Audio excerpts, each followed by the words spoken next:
चलिए आगे बढ़ते, बात होगी हरिद्वार के दौरे पर पहुंचे बीजेपी अध्यक्ष जेपी नड्डा की। जेपी नड्डा ने माया देवी मंदिर में पूजा अर्चना की। देखिए 2 दिवसीय दौरे पर वो उत्तराखंड में रहे। कल की तस्वीरें ये हरिद्वार से आपने देखी, जहां पर साधु संत जो समाज के लोग हैं उनका आशीर्वाद जेपी नड्डा लेते हुए नजर आए। और हरिद्वार दौरे पर बीजेपी अध्यक्ष जेपी नड्डा रहे। इससे पहले उनकी और उत्तराखंड के अलग अलग इलाकों के अंदर दौरे रहे। वहां पर मुख्यमंत्री पुष्कर सिंह धामी भी कार्यक्रम में उनके साथ मौजूद रहे। फिलहाल ये तस्वीर आप हरिद्वार की देख रहे हैं, जहां पर हरिद्वार में आप देखेंगे साधु संत समाज का आशीर्वाद लेते नजर आए। हवन यज्ञ भी उनके द्वारा किया गया। जेपी नड्डा माया देवी मंदिर में पूजा अर्चना करते हुए नजर आए। वो तस्वीरें लगातार हरिद्वार से सामने आ रही है, जहां पर बीजेपी अध्यक्ष जेपी नड्डा ने एक तरफ जहां साधु संत समाज के लोगों का आशीर्वाद लिया, तो वहीं दूसरी तरफ पार्टी की जीत को लेकर वो आश्वस्त नजर आए और 400 पार का नारा फिर से दोहराया। जेपी नड्डा ने हरिद्वार में चुनावी सभा को संबोधित भी इस दौरान किया। इंडी गठबंधन पर भी जमकर निशाना साधा। पीएम मोदी कहते हैं भ्रष्टाचार हटाओ और इंडी गठबंधन कहता है भ्रष्टाचारियों को बचाओ, ये जेपी नड्डा की तरफ से कहा गया। जेपी नड्डा ने यह भी कहा कि यह चुनाव जीत के अंतर को बढ़ाने का है। उपहास उड़ाने वाले ही दे रहे हैं लोकतंत्र की दुहाई। दरअसल आपको बता दें, ये कहा है सीएम पुष्कर सिंह धामी ने, वो भी जहां पर मौजूद रहे। आपको बता दें कि जेपी नड्डा ने कहा कि प्रधानमंत्री ने राजनीति की परिभाषा बदल दी है। पहले जाति, पर्वतीय, मैदानी इलाकों में चुनाव होता था, लेकिन मोदी ने इसे खत्म कर दिया है। नड्डा ने मंच पर नेताओं से पूछा कि राज्य में अगला विधानसभा चुनाव कब है। जवाब मिलने के बाद नड्डा ने कहा 2027 में उत्तराखंड विधानसभा में 33% महिलाएं होंगी। ये भी उनकी तरफ से कहा गया। देखिए हरिद्वार में बीजेपी अध्यक्ष जेपी नड्डा क्योंकि संतों के साथ हवन पूजन करते हुए वो नजर आए और 24 की फतेह के लिए संतों से आशीर्वाद भी यहाँ पर बीजेपी राष्ट्रीय अध्यक्ष जेपी नड्डा ने लिया है। और जैसे कि लगातार पलक ने आपको बताया कि क्या बड़ी बातें उनकी तरफ से कही गई, लेकिन इसी बीच पूजा अर्चना करते हुए भी फिलहाल बीजेपी राष्ट्रीय अध्यक्ष जेपी नड्डा नजर आए हैं। और इस बाबत तस्वीरें आपको लगातार हम दिखा रहे। साधु संत वहाँ पर यज्ञ में आहुति डालते हुए फिलहाल नजर आए हैं और 24 की जीत के लिए आशीर्वाद फिलहाल देवी देवताओं का ले रहे हैं देवभूमि उत्तराखंड से। तो ये तस्वीरें फिलहाल हरिद्वार से, क्योंकि बीजेपी राष्ट्रीय अध्यक्ष कल वहां पर पहुंचे और इन्हीं खबरों के बारे में जानकारी आज सभी अखबारों में भी दी गई है। बढ़ते खबरों में आगे बात अलीगढ़ की करते हैं। अलीगढ़ में सीएम योगी ने जनसभा को संबोधित किया। बीजेपी प्रत्याशी के लिए जनता से वोट की अपील करते नजर आए। विकास की बात उन्होंने की तो बोले कि यूपी से गुंडा माफिया साफ हो चुके हैं। तो अलीगढ़ से सीएम योगी आदित्यनाथ ने सरकार में किस तरह से विकास हुआ उसका जिक्र तो किया, विपक्ष पर निशाना साधा।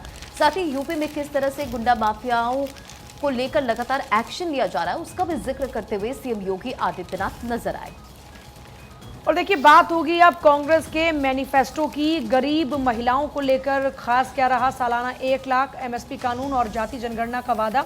बीजेपी ने बताया इसे झूठ का पुलिंदा। देखिए हर अखबार की बात करें तो लगभग हर अखबार के फ्रंट पेज पर कांग्रेस के इस मैनिफेस्टो का जिक्र है। कांग्रेस का महिलाओं को 1 लाख रुपए सालाना, 30 लाख नौकरियों का वादा है। मनरेगा में न्यूनतम मजदूरी 400 रुपए, एमएसपी की कानून गारंटी का वादा भी इसमें है। और अपने मैनिफेस्टो को कांग्रेस ने नाम दिया है न्याय पत्र। और न्याय पत्र में देखिए सबसे खास बात है एमएसपी गारंटी का वादा है, क्योंकि आपको याद होगा एमएसपी को लेकर ही लगातार किसानों का प्रदर्शन रहा, आंदोलन रहा। और 10 न्याय कांग्रेस के जिसमें जिक्र है हिस्सेदारी न्याय, किसान न्याय, नारी न्याय, श्रमिक न्याय, युवा न्याय, संविधान न्याय, आर्थिक न्याय, राज्य न्याय, रक्षा न्याय, पर्यावरण न्याय। 25 गारंटी देता है ये न्याय पत्र कांग्रेस की ओर से, ये बात कही गई है। और देखिए कांग्रेस ने लोकसभा चुनाव के लिए अपना घोषणा पत्र जारी किया, जिसमें जाति आधारित जनगणना कराने, आरक्षण की सीमा बढ़ाकर 50% से अधिक करने, किसानों को न्यूनतम समर्थन मूल्य यानी एमएसपी की कानून गारंटी का वादा है। पार्टी ने घोषणा पत्र के 10 न्याय के आधार पर इसको तैयार किया है और 25 गारंटी कांग्रेस का ये न्याय पत्र देता है। चलिए अब आगे बढ़ेंगे, बात होगी अब बिहार की। महागठबंधन में शामिल हुई मुकेश सहनी की पार्टी वीआईपी। तेजस्वी यादव के साथ प्रेस कॉन्फ्रेंस कर ये जानकारी दी है। 3 सीट पर वीआईपी चुनाव लड़ेगी, तो बड़ी जानकारी आपको दे रहे हैं। दरअसल आपको बता दें मुकेश सहनी की पार्टी वीआईपी के इंडिया में आ जाने से अब गठबंधन का आकार बड़ा भी हो गया है। अब एनडीए और इंडिया दोनों ही गठबंधन में कुल मिलाकर 6 दल आपस में हो गए हैं। आपको बता दें कि निषाद आरक्षण को लेकर पिछले कई सालों से संघर्ष कर रहे मुकेश सहनी सन ऑफ मल्लाह नाम से जाने जाते हैं।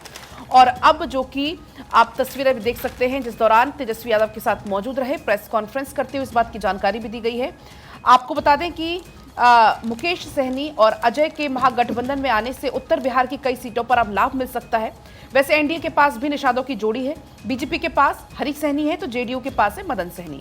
दोनों ही राज्य में अभी मंत्री हैं और उत्तर बिहार से ये दोनों आते हैं। आबादी में मल्लाहों का हिस्सा 2.60% है और ये निर्णायक साबित हो सकता है। खासकर उत्तर बिहार की बात करें, 1 दर्जन सीटों पर 11 साल तक सफर में दूसरी बार महागठबंधन में आए मुकेश सहनी की सियासत 2013 में आए। वो कभी एनडीए के बाद महागठबंधन का हिस्सा होने के बाद भी बिहार की राजनीति में काफी अहम किरदार बनकर उभरे। और अब आप देखिए तस्वीरें तेजस्वी यादव के साथ प्रेस कॉन्फ्रेंस करते हुए, और प्रेस कॉन्फ्रेंस करते हुए इस बात की जानकारी दी कि महागठबंधन में वो शामिल हो गई है उनकी पार्टी।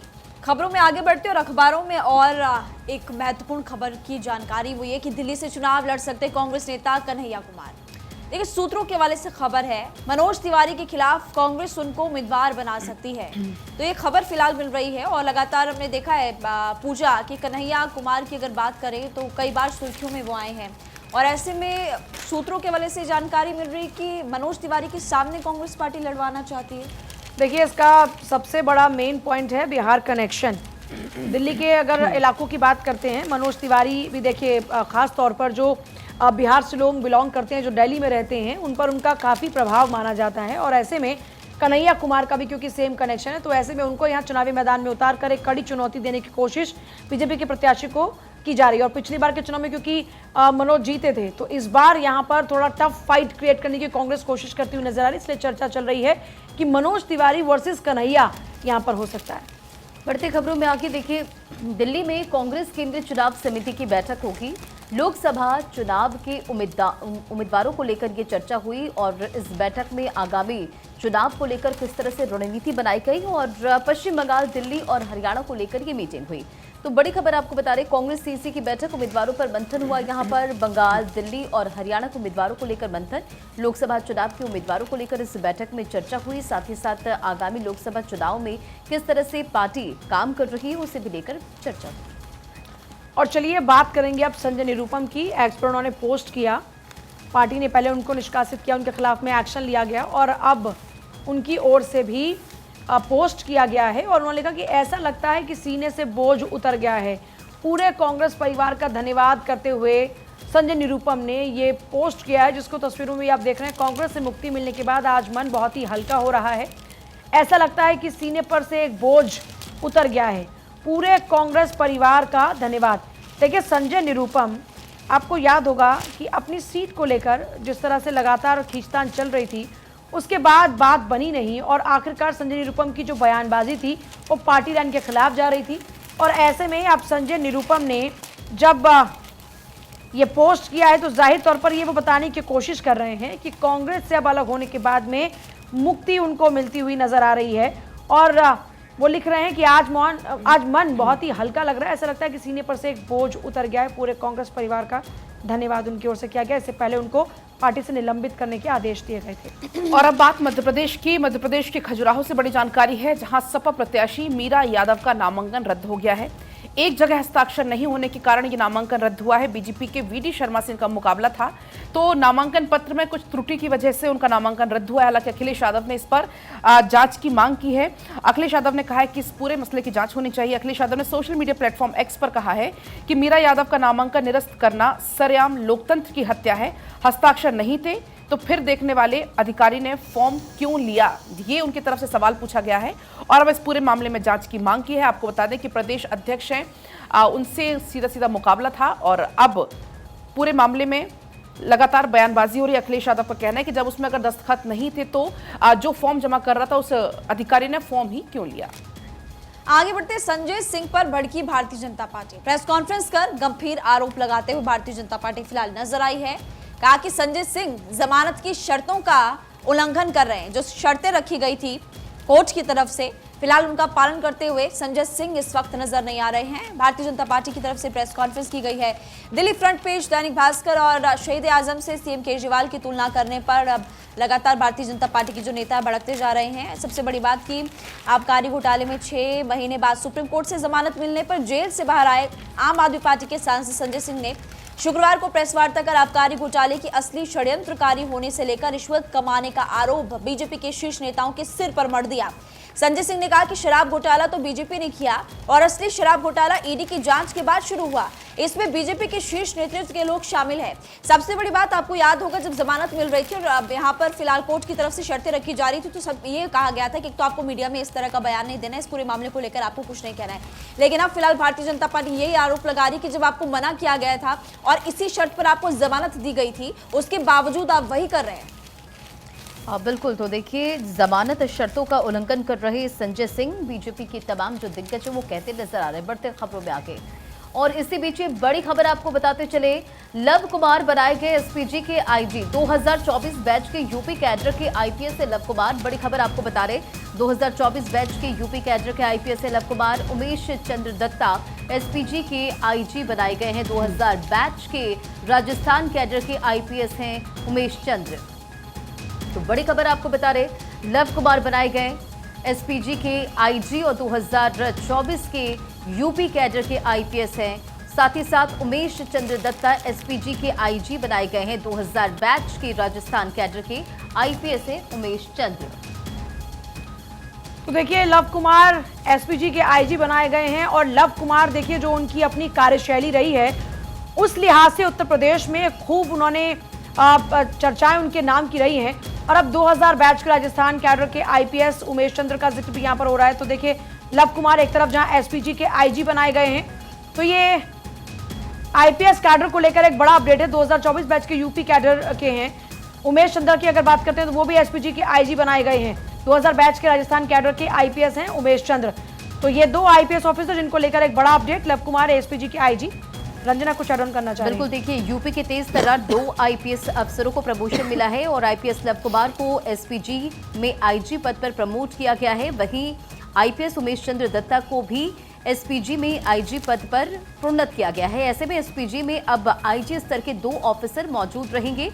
आईपीएस आलोक शर्मा वर्तमान में एसपीजी के डायरेक्टर हैं और इससे पहले यूपी के आईपीएस आलोक शर्मा को एसपीजी का महानिदेशक बनाया गया था। 2004 बैच के आईपीएस अफसर हैं लव कुमार की अगर बात करें तो बताते चले आपको कि मूल रूप से ज्योतिबा फूले नगर के रहने वाले आईपीएस लव कुमार साल 2004 बैच के अफसर हैं। लव कुमार 1 जनवरी 2018 को बतौर डीआईजी बने और इसके बाद फिर 1 जनवरी 2024 को उन्हें आईजी पद के लिए प्रमोट किया गया और 2017-18 की गौतम बुद्ध नगर के एसएसपी भी वो रहे हैं। और देखिए, ये भी आपको बताते चले कि एसपीजी के 24 कमांडो पीएम नरेंद्र मोदी की सुरक्षा में तैनात रहते हैं और SPG commando fully automatic gun assault rifle से लैस होते हैं। देखिए, एसपीजी सुरक्षा की अगर बात करते हैं तो देखिए, स्पेशल प्रोटेक्शन ग्रुप जिसमें इन दोनों ही आईपीएस ऑफिसर्स को प्रमोशन मिला है। 2000 बैच के राजस्थान कैडर के आईपीएस उमेश चंद्र का नाम है और दूसरा नाम है यूपी के आईपीएस ऑफिसर लव कुमार का, जिनको एसपीजी के आईजी के तौर पर प्रमोशन मिला है। तो ये बड़ा अपडेट है आईपीएस लॉबी को लेकर, एक बड़ा अपडेट है। 2024 बैच के यूपी कैडर के आईपीएस एक तरफ लव और दूसरी तरफ उमेश चंद्र, जिनको एसपीजी के आईजी के तौर पर आगे बढ़ाया गया है।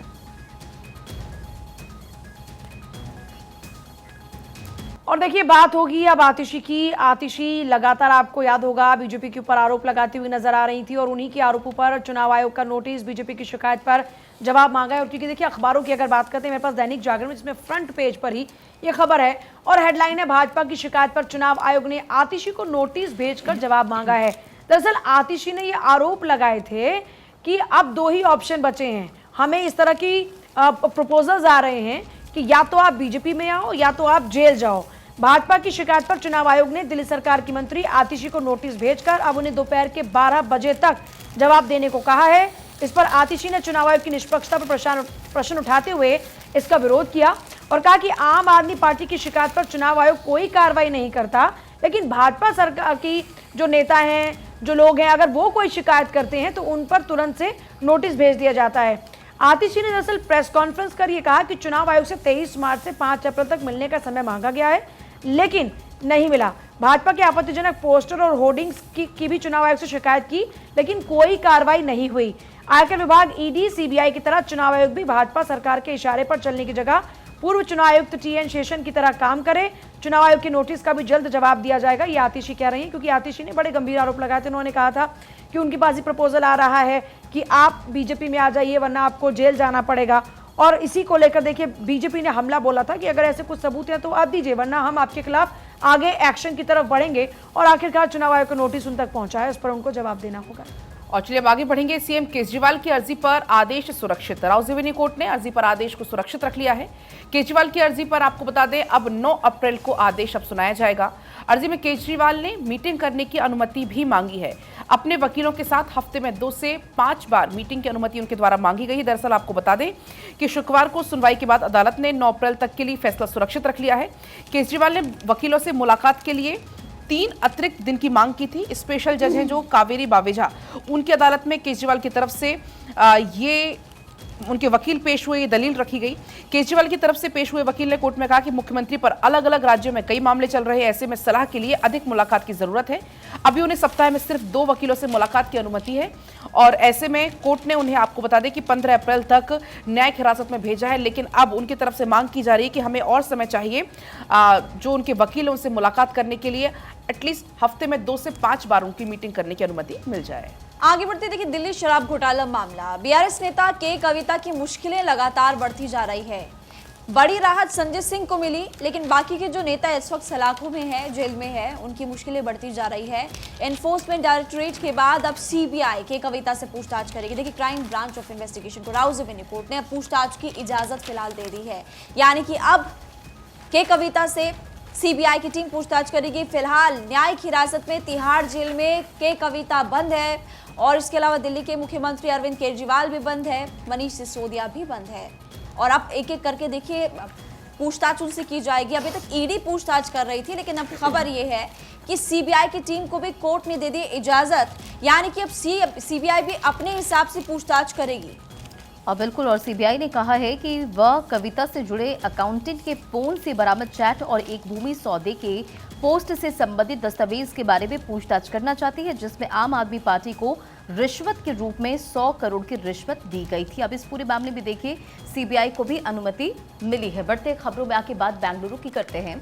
रामेश्वरम कैफे ब्लास्ट में एनआईए का एक्शन, और ब्लास्ट में एनआईए ने 18 ठिकानों पर छापेमारी की। कर्नाटक, तमिलनाडु और उत्तर प्रदेश में एनआईए ने छापेमारी की है और एनआईए ने विस्फोट को अंजाम देने वाले 2 आरोपियों की पहचान की। दोनों फरार आतंकियों पर 10-10 लाख का इनाम भी घोषित किया गया। तो रामेश्वरम कैफे में जिस तरह से ब्लास्ट हुआ था और वो तस्वीरें आपने देखी थी, एक शख्स वहां पर पहुंचता है। देखिए 1 मार्च 2024 का ये पूरा मामला है और स्क्रीन पर आप ये तस्वीरें देख रहे हैं किस तरह से वहां पर अफरा तफरी का माहौल हो जाता है, वहां पर ब्लास्ट होता है और फिर देखिए लोग किस तरह से अपने आप को वहां से बचाते हैं, भागने लगते हैं। हालांकि एनआईए इस पूरे मामले में लगातार एक्शन में है और पूरी कार्रवाई की जा रही है। 2 लोगों को पहचाना गया है, आरोपी की पहचान एनआईए ने की है। और चलिए आगे बढ़ रहे हैं। बात होगी यूपी में अभी चलते रहेंगे मदरसे। हाईकोर्ट के फैसले पर सुप्रीम कोर्ट से रोक। एक्ट धर्मनिरपेक्षता के खिलाफ नहीं, सुप्रीम कोर्ट ने कहा। सुप्रीम कोर्ट ने यूपी सरकार को नोटिस दिया और मेरे पास अमर उजाला फ्रंट पेज पर ही यह खबर है। और देखिए इसमें यूपी मदरसा कानून निरस्त करने के हाईकोर्ट के आदेश पर सुप्रीम रोक हेडलाइन के साथ में पूरी खबर को डिटेल्स के साथ में यहाँ पर देखिए छापा गया है। यूपी के 17 लाख छात्रों को राहत देते हुए सुप्रीम कोर्ट ने यूपी मदरसा शिक्षा कानून 2004 को निरस्त करने के इलाहाबाद हाईकोर्ट के आदेश पर अंतरिम रोक लगा दी है और हाईकोर्ट ने इस कानून को धर्मनिरपेक्षता के सिद्धांतों का उल्लंघन करने वाला बताते हुए असंवैधानिक करार दिया था। आदेश पर जो यहाँ देखिए बात है वो क्लियर हो चुकी है, ये कि अभी जो मदरसे हैं वो चलते रहेंगे। हुआ ये था कि यूपी की सरकार ने एक जांच कराई थी जिसमें यह पता लगाने की कोशिशें थी कि जो मदरसे चल रहे हैं उन मदरसों में फंडिंग कहाँ से हो रही है, किस तरीके से चल रहे हैं, क्या उनके डॉक्यूमेंट्स पूरे हैं या नहीं, और जिनको अवैध पाया गया था उनके खिलाफ में एक्शन लेने की तैयारी की गई थी। उसी मामले में सुप्रीम कोर्ट ने एक बड़ी राहत दे दी है और ये मदरसे यूं ही चलते रहेंगे। और अब आगे बढ़ेंगे। बात होगी आज कोर्ट में कौन कौन से केस चलने वाले, किन किन केस पर आज सुनवाई होगी। सबसे पहला मामला है दिल्ली शराब घोटाले से जुड़ा हुआ मनी लॉन्ड्रिंग का मामला, जिसमें मनीष सिसोदिया की जमानत याचिका पर सुनवाई होनी है। दिल्ली वक्फ बोर्ड से जुड़ा हुआ मनी लॉन्ड्रिंग का मामला है, ये दूसरा मामला है जिसमें आप विधायक अमानतुल्लाह खान के खिलाफ शिकायत पर सुनवाई होनी है। तीसरा मामला है ज्ञानव्यापी का स्वयंभू लॉर्ड विश्वेश्वर मामले में फैसला सुरक्षित है, कोर्ट इसको लेकर आदेश जारी करने वाला है। अगला मामला है राज्यसभा चुनाव 2016 से जुड़ा हुआ हॉर्स ट्रेडिंग के मामले में क्लोजर रिपोर्ट पर सुनवाई होनी है। और अगला मामला है आगजनी केस में इरफान सोलंकी पर फैसला भी आज सुनाया जाएगा। तो ये वो तमाम केस है जिन पर आज सुनवाई होने वाली है।